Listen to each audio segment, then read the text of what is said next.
বাক্যে ব্যবহার ভেদে অ্যাবস্ট্রাক্ট নাউন কখনো কমন হয় এবং কমন নাউন কখনো আবার অ্যাবস্ট্রাক্ট হয়ে যায়। অ্যাবস্ট্রাক্ট নাউন আমরা জানি গুণবাচক বোঝাবে, যেটা ধরা ছোঁয়া যায় না, শুধু অনুভব করা যায়। তো সেটা কখন কমন হবে? যখন অ্যাবস্ট্রাক্ট নাউনের পূর্বে দা এবং অব যুক্ত হয়ে সেটা নির্দিষ্ট করে বোঝাবে, তখন সেটাকে আমরা বলছি কমন নাউন। দেখেন অনেস্টি আমরা জানি অ্যাবস্ট্রাক্ট, কিন্তু দা অনেস্টি অফ রহিম মানে রহিমের অনেস্টি বোঝাচ্ছে।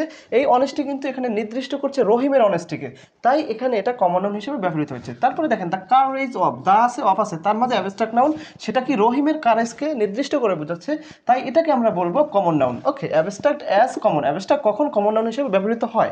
তারপর দেখেন কমন কখন অ্যাবস্ট্রাক্ট হয়ে যায়। কমন নাউন আমরা জানি কি একজাতীয়, সকলকে বোঝায়, একটি সাধারণ নাম বোঝায়, রাইট?